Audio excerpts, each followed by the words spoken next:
कार्यक्रम के प्रायोजक हैं Shri Parasnath re rolling mills limited, Durgapur 01, Bardhaman Paschim Bengal.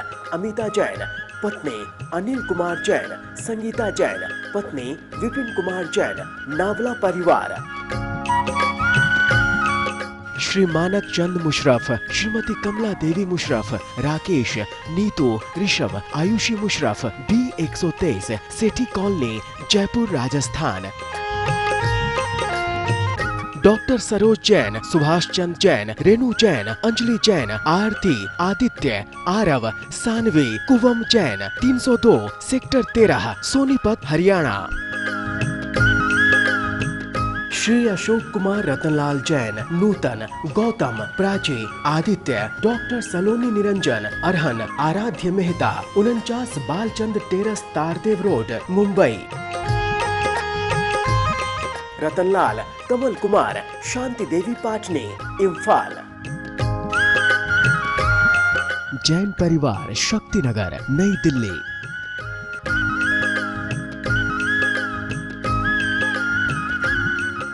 मोक्षमार्गस्य नेतारं भेतारं कर्म भूभृतां ज्ञातारं विश्वतत्त्वानां वन्दे तद्गुणलब्धये। पंच परमेष्ठी भगवान की जय। संत शिरोमणि आचार्य विद्यासागर जी महाराज की जय। अब आज आयु कर्म के आश्रव की चर्चा करनी है। बहुवारंभ परिग्रहत्वं नारकस्यायुषः। बहुवारंभ परिग्रहत्वं नारकस्यायुषः। बोलिए। बहुवारंभ परिग्रहत्वं नारकस्यायुषः। संधि विच्छेद देखें। बहु आरंभ बहु परिग्रहत्वं नारकस्य आयुषः। बहु आरंभ बहुत आरंभ और बहुत परिग्रहवानपना नरक आयु का आश्रव है। अर्थात बहुत आरंभ करने से और बहुत परिग्रहवान होने से, बहुत परिग्रहवानपना होने से नरक आयु का आश्रव होता है। आरंभ से क्या लेना? जो कार्य दूसरों को दुख देने वाले हैं या जिन कार्यों के करने में हिंसा होती है वे कार्य कहलाते हैं आरंभ। ऐसे कार्यों को करना जिनमें बहुत हिंसा होती हो वे बहुत आरंभ वाले कार्य हैं। और बहुत परिग्रहवानपना, परिग्रह का मतलब क्या होता है? यह वस्तु मेरी है। ममत्व परिणाम होने का नाम परिग्रह है। बहुत बड़ा राज्य हो और ममत्व परिणाम नहीं हो तो परिग्रहवानपना नहीं माना जाएगा। परिग्रहवानपने का मतलब परिग्रह में अति लालसा होना। यह वस्तु मेरी है, ऐसी अति लालसा का होना ये नरक आयु का आश्रव कहलाता है। ऐसे जीव नरक आयु का आश्रव कर नरक गति को प्राप्त होते हैं। पंडित जी, यहाँ पर बहुत आरंभ और परिग्रह की चर्चा हुई, तो यहाँ पर बहुत आरंभ की कार्य किनको माना जाए? बहुत आरंभ जिन कार्यों के करने में बहुत हिंसा होती है, ऐसे व्यापार करना जिनमें जीव हिंसा बहुत होती हो, जैसे चमड़े आदि का व्यापार करना, जो अशुद्ध नॉनवेज आदि वस्तुएं हैं उनका व्यापार करना, जैसे ईंट के भट्टे आदि लगाने का व्यापार करना जिनमें जीव हिंसा बहुत होती है, जैसे फ्लोर मिल आदि का खोलना, फ्लोर मिलों में बहुत जीव हिंसा होती है आदि ऐसे कार्य, या ऐसे कार्य जैसे शराब आदि का बहुत सेवन करना, मांस भक्षण करना, शिकार खेलने के शौकीन होना, इन कार्यों में बहुत आरंभ अर्थात बहुत हिंसा होती है। तो जिनकी इन कार्यों में अति रुचि होती है उनके नरक आयु का आश्रव होता है। और बहुत परिग्रहवानपना अर्थात परिग्रह में तीव्र लालसा होना अर्थात संतोष परिणामों का अभाव, और संपत्ति जीवन पर्यंत संपत्ति के बढ़ाने में लगे रहना और तृप्त होने का भाव नहीं होना, ये नरक आयु के आश्रव का कारण है। नरकायु के क्या और भी कुछ कारण हैं? यहाँ आचार्य ने सामान्य से 2 कारणों को बताया। इसके अलावा और भी कारण नरकायु के आश्रव के हैं, जैसे अत्यंत काम सेवन में अत्यंत लीन रहना, जैसे रौद्र ध्यान करना, जिनके तीव्र कषाय रूप परिणाम होते हैं, जिनके अत्यंत अशुभ लेश्याएँ होती हैं, उन जीवों की भी नरक आयु का आश्रव होता है। पंडित जी, अभी आपने जो बताया, तो नरक गति और नरक आयु, इन दोनों में क्या अंतर समझना चाहिए? नरक गति और नरक आयु के आश्रम में बहुत अंतर है। नरक आयु का आश्रव ये आयु कर्म का भेद है, नरक गति का आश्रव ये नाम कर्म का भेद है। नरक गति का आश्रव कभी भी हो सकता है, कभी भी हमारे परिणामों में तीव्रता आएगी, नरक गति का आश्रव हो जाएगा। लेकिन नरक आयु का आश्रव तो मात्र जो आयु बंध के 8 अपकर्ष काल हैं उन्हीं में हो सकता है, अन्य में नहीं। इसलिए नरक आयु का आश्रव मात्र 8 अपकर्ष कालों में होता है, नरक गति का आश्रव कभी भी हो सकता है।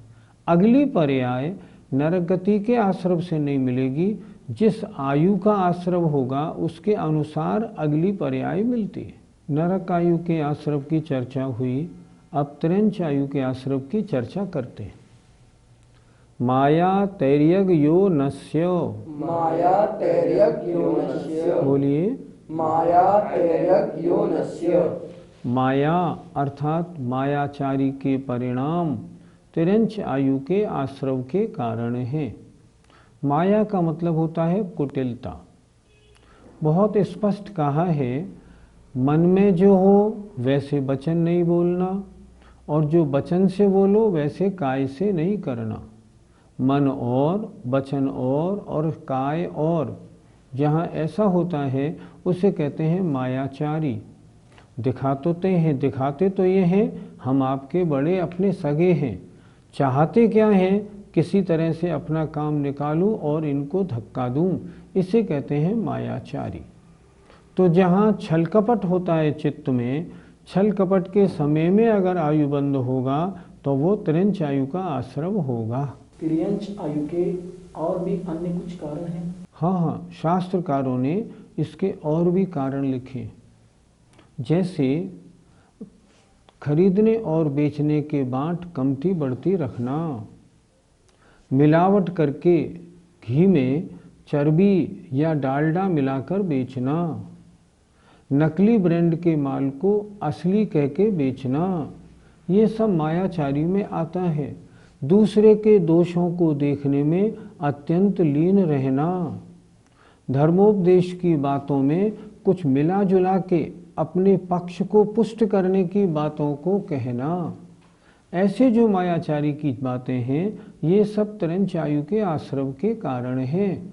और भी आर्त ध्यान के परिणाम होना, अशुभ लेशारूप परिणाम होना, ये भी त्रिंच आयु के आश्रव के कारण कहे हैं आचार्यों ने। आपने अभी आर्त ध्यान से त्रियंच आयु कही है, तो आर्त ध्यान छठे गुण स्थान तक होता है, तो क्या मुनियों की भी आर्त ध्यान से त्रियंच आयु का आश्रव संभव है? कभी नहीं। मुनि महाराजों के मात्र देवायु का आश्रव होता है, अन्य आयु का आश्रव होता ही नहीं। आपने जो बात कहा ये ठीक है, हमने माना कभी कभी इष्ट वियोग अनिष्ट संयोग होने पर मुनि महाराजों के कभी जभी आर्त ध्यान बन जाता है। तत्वार सूत्रकार ने आर्त ध्यान को छठे गुण स्थान तक माना है, पर वह आर्त ध्यान यदा कदा होता है, सम्यक और चारित्र सहित परिणाम होने के कारण बहुत हल्का होता है और वह त्रिंच आयु के आश्रव का कारण नहीं होता। तीव्र परिणाम हो तो त्रिंच आयु के आश्रव के कारण होते हैं। इसलिए मुनि महाराजों के मात्र देवायु के अलावा किसी अन्य आयु का आश्रव होता ही नहीं। अब मनुष्य आयु के आश्रव के क्या कारण है, इनको देखते हैं। अल्पारंभ परिग्रहत्वं मानुषस्य, अल्पारंभ परिग्रहत्वं मानुषस्य, बोलिए। अल्पारंभ परिग्रहत्वं मानुषस्य। अल्प आरंभ और अल्प परिग्रहवानपना मानुषस्य मनुष्य आयु के आश्रव का कारण है। मनुष्य आयु के आश्रव का कारण क्या है? अल्प आरंभ, हिंसा वाले कार्य नहीं करना, थोड़ी हिंसा वाले कार्य करना। हमेशा यदि कार्यों में हिंसा होती है तो उसके बारे में भी निरंतर चिंतन रखना, ये कम कैसे हो। अल्प परिग्रहवानपना, परिग्रह की ज़्यादा वांछा नहीं रखना। जितना परिग्रह है थोड़े में ही संतोष वृत्ति रखना, ये हुआ अल्प परिग्रहवानपना। ये मनुष्य आयु के आश्रव का कारण है। क्या अर्थ हुआ? अर्थात हिंसा के कार्यों में रुचि का अभाव, थोड़े आरंभ वाले कार्यों को करना तथा थोड़े परिग्रह अर्थात अल्प परिग्रह में संतोष वृत्ति रखना, ये मनुष्य आयु के आश्रव का कारण है। मनुष्य आयु के अन्य भी और कौन से कारण हैं? मनुष्य आयु के अन्य कारणों की चर्चा भी आचार्यों ने शास्त्रों में की है। उन्होंने कहा है सरल व्यवहार होना, प्रवृत्ति सरल होना, कषाय की मंदता होना, ज़्यादा पंचेंद्रियों के विषयों में ज़्यादा रुचि का अभाव होना, मरण समय में अच्छी प्रकार मरण अर्थात संक्लेश भाव से मरण को प्राप्त नहीं होना, ये सब मनुष्य आयु के आश्रव के कारण है।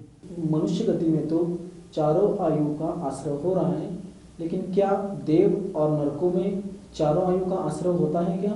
नहीं, ऐसा संभव नहीं। मनुष्य और त्र्यंच चारों आयु का आश्रव कर सकते हैं, पर नारकी नरकायु और देवायु का आश्रव नहीं कर सकता, और देव नरकायु और देवायु का आश्रव नहीं कर सकते। देव जब भी आयु बांधेंगे त्र्यंच या मनुष्य की, नारकी जब भी आयु बांधेगा तो त्र्यंच या मनुष्य की, ऐसा नियम है। ऐसे ही परिणाम उनके होते। मनुष्य आयु के आश्रव के अन्य कारणों पर आचार्य स्वयं अगला सूत्र लिख रहे हैं। स्वभाव मार्दवम च, स्वभाव मार्दवम च, बोलिए। स्वभाव मार्दवम च। मार्दव कहते हैं सरलता, कोमलता, अर्थात स्वभाव की कोमलता होना भी च माने मनुष्य आयु का आश्रव है। अगर स्वभाव की कोमलता है, स्वभाव में कठोरपना निष्ठुरता नहीं है, परिणामों में सरलता है, तो भी मनुष्य आयु का आश्रव होता है। पंडित जी, इस सूत्र में चा शब्द देने का क्या प्रयोजन है? चा शब्द इसलिए दिया कि स्वभाव की कोमलता भी मनुष्य आयु के आश्रव का कारण है। इसको भी मनुष्य आयु के आश्रम में लगा लेना, इसलिए चा शब्द और मतलब मनुष्य आयु के आश्रव का एक और भी कारण है स्वभाव की कोमलता, इसलिए च शब्द दिया। आगे अगले सूत्र में ये बता रहे हैं कि मनुष्य आयु के योग्य अन्य और भी परिणाम हो सकते हैं। देखें, निशील व्रतत्वं च सर्वेषां, निशील व्रतत्वं च सर्वेषां, बोलिए। निशील व्रतत्वं च सर्वेषां। निशील अर्थात शील रहित और व्रत अर्थात व्रत रहित। निशील व्रतत्वम, शील और व्रतों से रहित होना सर्वेषां सभी आयु के आश्रव का कारण है। शील किसे कहते हैं? 3 गुणव्रत और 4 शिक्षाव्रत को कहते हैं शील। व्रत कहते हैं अणुव्रत और महाव्रतों को कहते हैं व्रत। कोई व्यक्ति शील व्रतों से रहित हो तो उसके सभी आयु का आश्रव हो सकता है। वहाँ आधार क्या होगा? जैसे उसके परिणाम होंगे वैसी आयु का आश्रव कर लेगा। सूत्र क्यों बनाया?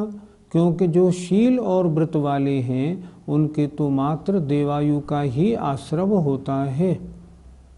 इसलिए शील और व्रतों से रहित जो जीव हो उसको कोई भी किसी भी आयु का आश्रव हो सकता है।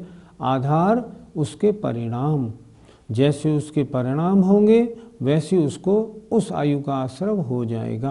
पंडित जी, आपने इस सूत्र में बताया कि बिना शील और व्रत के चारों आयु का आश्रव हो सकता है, तो बिना शील और व्रत के देवायु का आश्रव कैसे हो सकता है? आपने पढ़ा होगा कि अन्य मत वाले या बाल तप वाले ऐसे जीव भी ऊपर स्वर्गों में वैमानिक देवों में जन्म लेते हैं कि नहीं? 12वें स्वर्ग तक उनका जन्म होता है।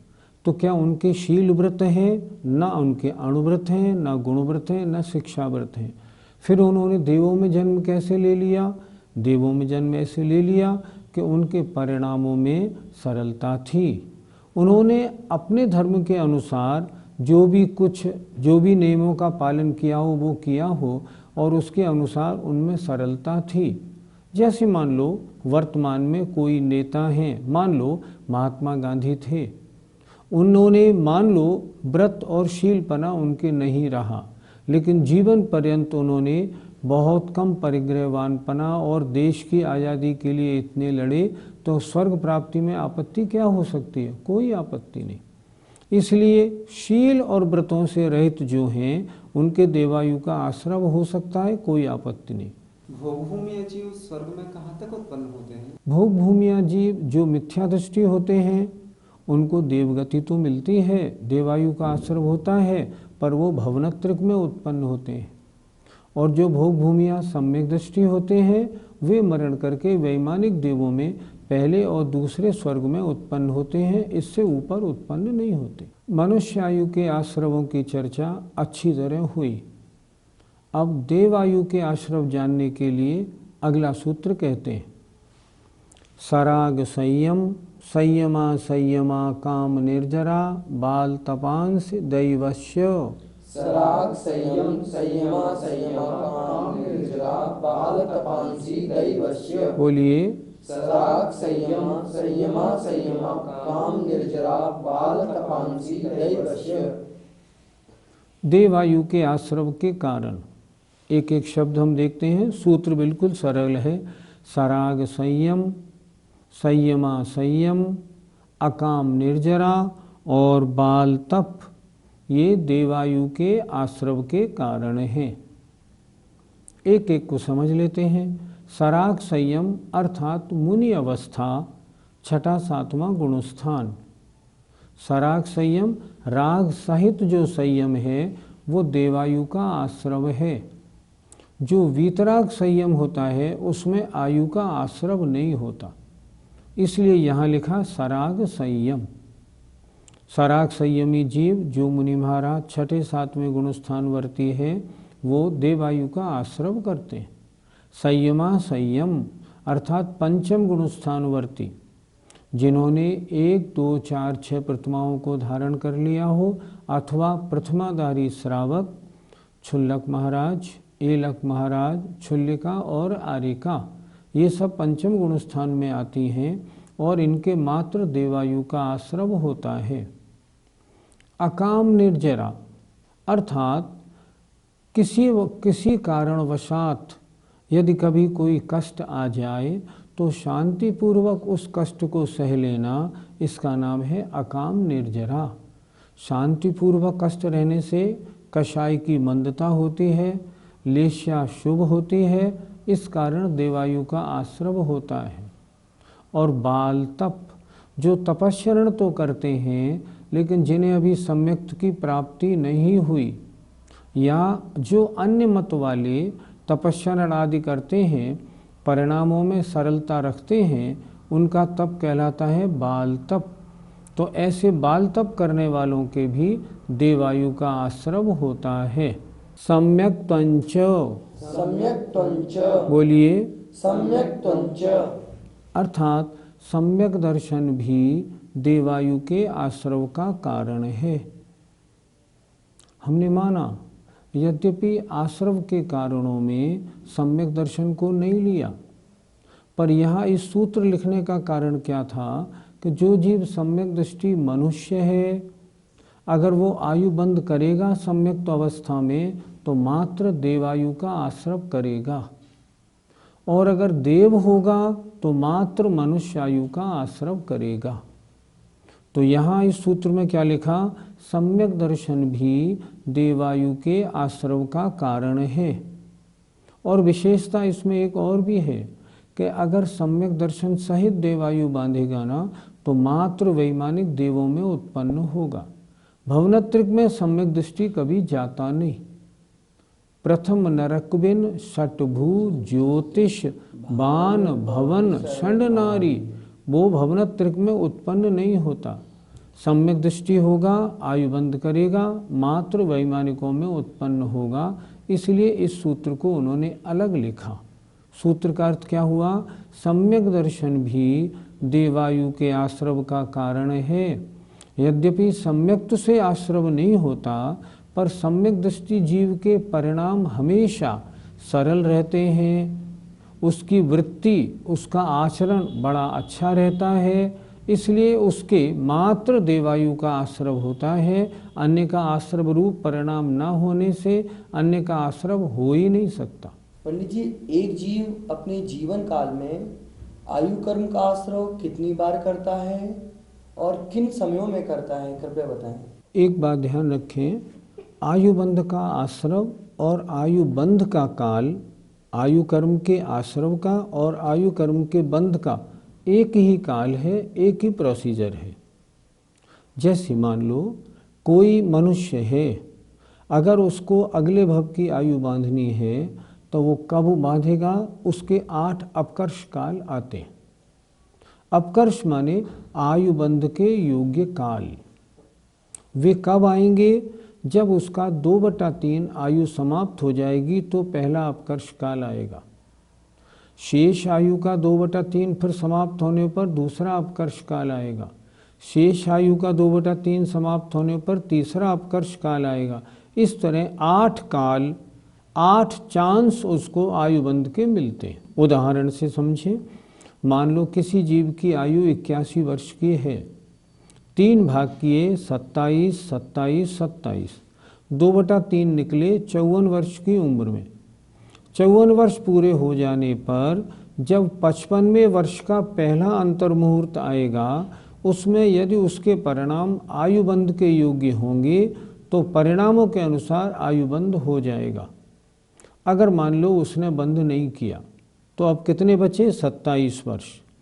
तब उसमें से 9 और 9 18 वर्ष निकाल दें, अर्थात पहला आयुबंध का अपकर्ष काल आया 54 वर्ष की उम्र के बाद, दूसरा आएगा अब 72 वर्ष की उम्र के बाद।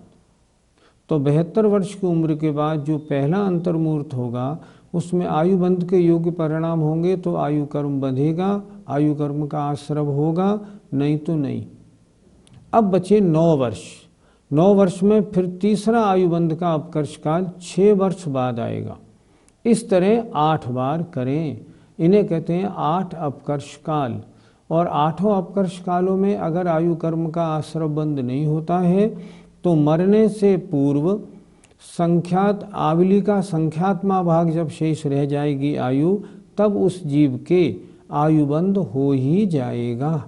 उसे हम कहते हैं असंक्षेपाधा काल शेष रहने पर। असंक्षेपाधा काल माने आवली का संख्यात्मा भाग।